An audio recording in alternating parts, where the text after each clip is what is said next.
اکثر لوگ یوں ہی امیر نہیں بن جاتے بلکہ امیر بننے کے لیے بہت سارے لوگ دوسروں کو غریب بنا دیتے ہیں۔ ان کی زمینیں، مال اور منصوبے ہڑپ کر جاتے ہیں اور عام لوگ ان کی امیری کے ہی گن گاتے ہیں، نہ کہ ان کی برائیوں کا تذکرہ کرنے کی ہمت کرتے ہیں۔ ایسے لوگوں میں بھارت کے سب سے امیر مانے جانے والے بزنس مین مکیش امبانی بھی ہیں، جنہوں نے اپنے گھر کی تعمیر کے لیے ایک یتیم خانے کی زمین کو ہڑپ کر لی اور یہ زمین وقف بورڈ کے ماتحت آنے والے میں تھی۔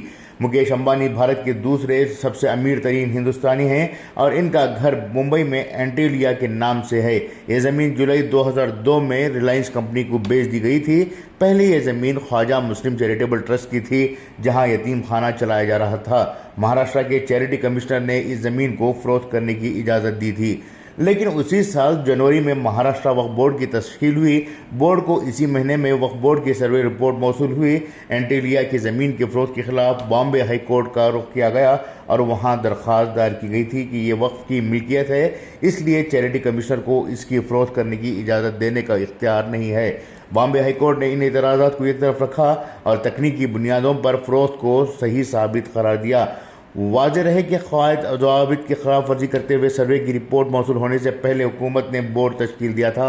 اس میں کہا گیا تھا کہ بورڈ میں بنیادی طور پر 4 ممبران تھے اور اس وقت تک بورڈ ممبر مکمل طور پر تشکیل نہیں ہو پایا تھا، لہٰذا تسلسل کے پیش نظر کمشنر نے اپنے دائرہ اختیار میں فروخت کرنے کی اجازت دی تھی۔ اس کے خلاف سپریم کورٹ میں اپیل دائر کی گئی ہے۔ یہاں جسٹس التمش کبیر کی سربراہی میں بینچ نے مشاہدہ کیا کہ ہائی کورٹ وقف اور امانت کی جائیداد میں فرق کرنے میں ناکام رہی ہے۔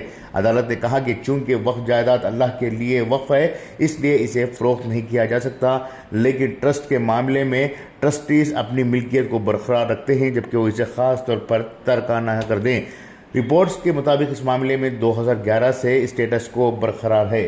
پچھلے سال ستمبر میں اس معاملے نے ایک نیا موڑ لیا۔ اس وقت کے ریٹائرڈ ایڈوکیٹ جنرل کے وینو گوپال کی میعاد ستمبر میں ختم ہو رہی تھی۔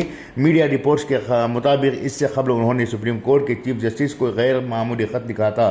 اس خط میں انہوں نے مہاراشٹر حکومت کی طرف سے پیش ہونے والے وکیل کے طور پر اینٹیلیا زمین کو فروخت کرنے کے معاملے سے انہیں ہٹانے پر سخت اعتراض کیا تھا۔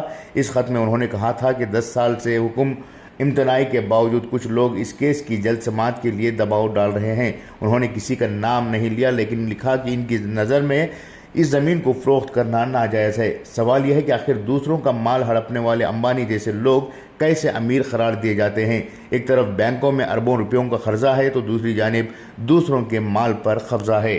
بیورو رپورٹ، انقلاب نیوز، ممبئی۔